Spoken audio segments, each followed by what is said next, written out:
चहचहाने वाली चिड़ियों का गान हमेशा प्रसन्नता का गान नहीं होता।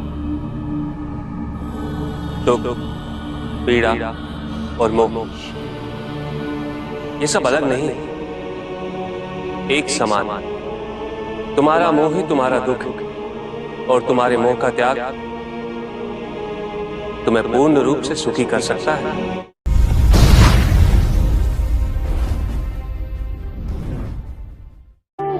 पूजित का साक्षात सामने होना मन को भटकने नहीं देता,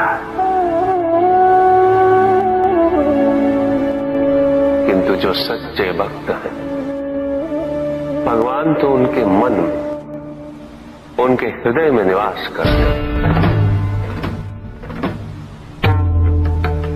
जिनके हृदय में श्रद्धा है उनके लिए पूजा करने हेतु अपने आराध्य का साक्षात सामने होना अनिवार्य नहीं।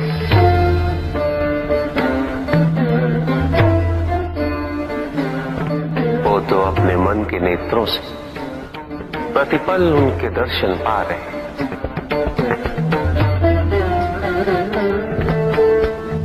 उनकी प्रत्येक अनुभूति में भगवान है।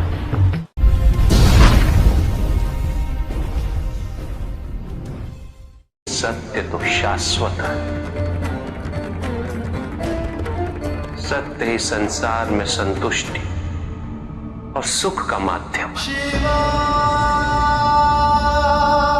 जो सत्य से विमुख हो वो सदैव दुखी रहता है।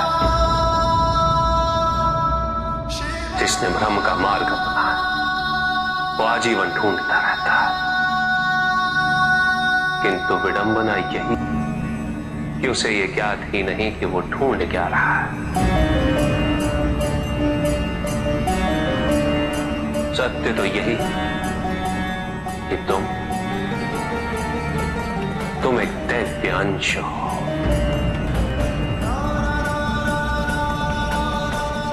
जन्मोपरांत तुम सबने अपने आप को केवल मनुष्य मान लिया और यही विस्मरण तुम्हारे कष्टों का कारण है। तुमने अपने शरीर को ही सत्य माना। लोभ, भय, शंका, असुरक्षा, छल इन सब को अपने जीवन का आधार बना लिया।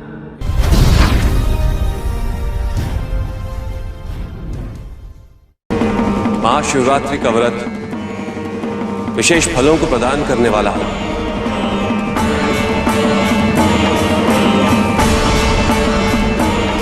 इस व्रत को रखने से पुरुषों की सारी मनोकामनाएं पूरी हुई।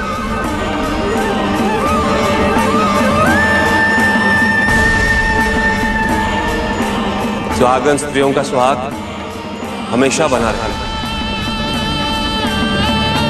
और तुम्हारी लड़कियों को मनचाहा वर मिलेंगे।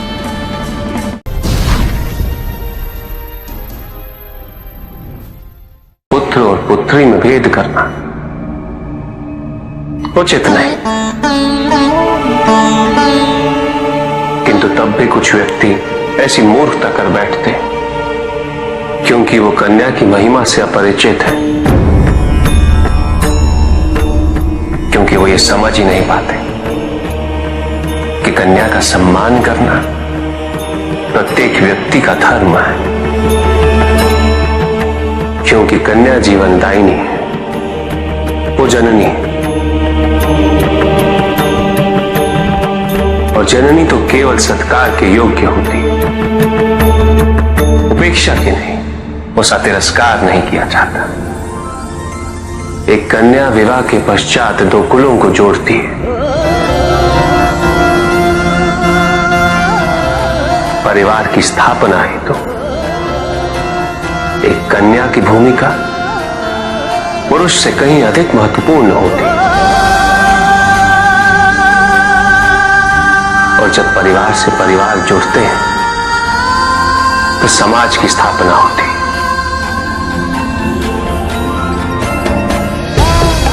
पुत्री को परिवार में, समाज में वही स्थान मिलना चाहिए वही अधिकार प्राप्त होना चाहिए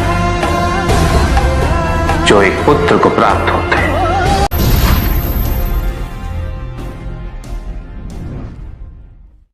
प्रेम क्या है? बताइए महादेव, कृपया बताएं कि प्रेम का रहस्य क्या है? क्या है इसका वास्तविक स्वरूप? क्या है इसका भविष्य? प्रेम क्या है ये तुम पूछ रही हो पार्वती? प्रेम का रहस्य क्या है? प्रेम का स्वरूप क्या है? तुमने ही प्रेम के अनेकों रूप उजागर किए हैं पार्वती। तुमसे ही प्रेम की विभिन्न अनुभूतियां हुई। तुम्हारे प्रश्न में ही तुम्हारा उत्तर निहित है। क्या इन विभिन्न अनुभूतियों की अभिव्यक्ति संभव है?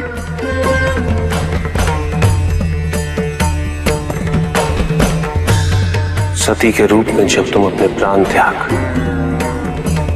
मुझसे दूर चली गई,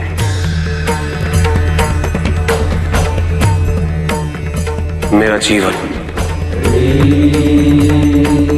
मेरा संसार, मेरा दायित्व सब निरर्थक और निराधार हो गया। मेरे नेत्रों से अश्रुओं की धाराएं बहने लगी। अपने से दूर कर तुमने मुझे मुझसे भी दूर कर दिया पार्वती।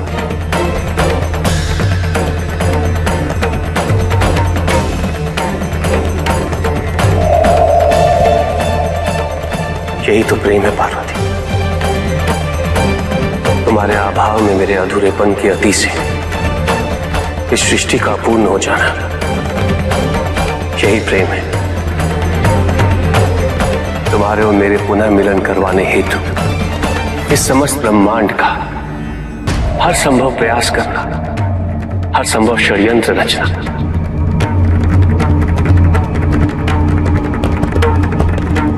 इसका कारण हमारा असीम प्रेम ही तो है। तुम्हारा पार्वती के रूप में पुनः जन्म लेकर मेरे एकाकीपन और मुझे मेरे वैराग्य से बाहर निकलने के लिए विवश करना और मेरा विवश हो जाना, ये प्रेम ही तो है।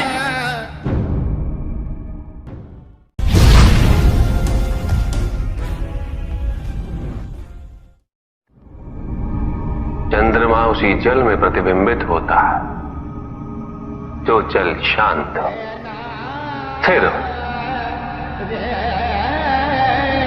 यही तो समस्या होती है मन की। मन कभी भी शांत नहीं हो पाता है। जहां शांति नहीं वहां कुछ भी नहीं रुकता। समुद्र की लहरों की भांति विचारों का उपद्रव मन को निरंतर स्थिर रखता। कुछ भी सुनने और समझने के लिए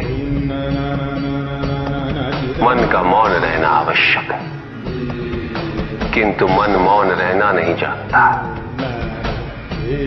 वो तो निरंतर कुछ ना कुछ कहता रहता।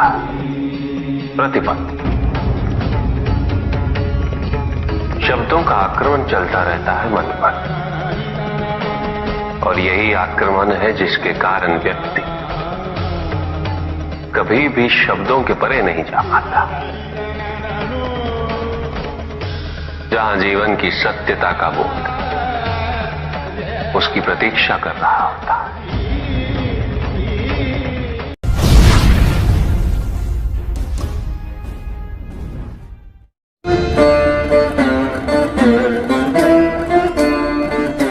मैं वो हूं जो नहीं है,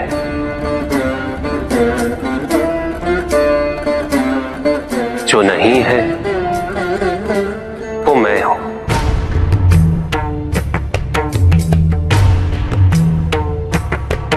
चिरकाल तक सभी को यह स्मरण रहे, जब आप में श्वास है तो मैं आप में हूं। देव देव महादेव शिवा, देव देव। और जिस क्षण आप में श्वास नहीं, तब आप मुझ पे। देव शिवा देव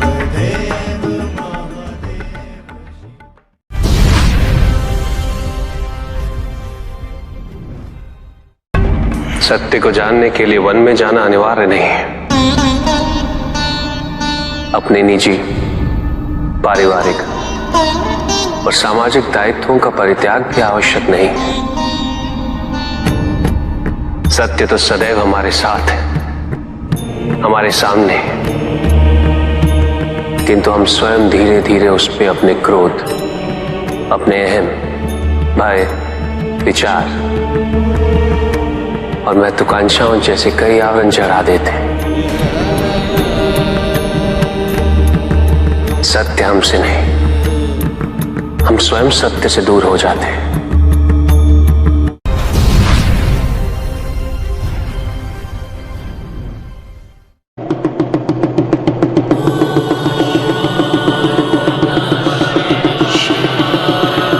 जहां न अमृत, न विष, न सुख, न दुख, न स्वर्ग, न नरक, वही परम आनंद है। उसी परम आनंद तक की यात्रा है तुम्हारी। ये यात्रा आनंद के सानिध्य की है। ये यात्रा सानिध्य के आनंद की है। और इस यात्रा में मैं प्रतिपल तुम्हारे साथ हूं। मुझे ढूंढो मत, केवल पहचानो, तुम ही मैं हूं, मैं ही तुम। हर आरंभ का मैं ही अंत हूं और हर अंत सदैव मेरा ही आरंभ होगा। देव देव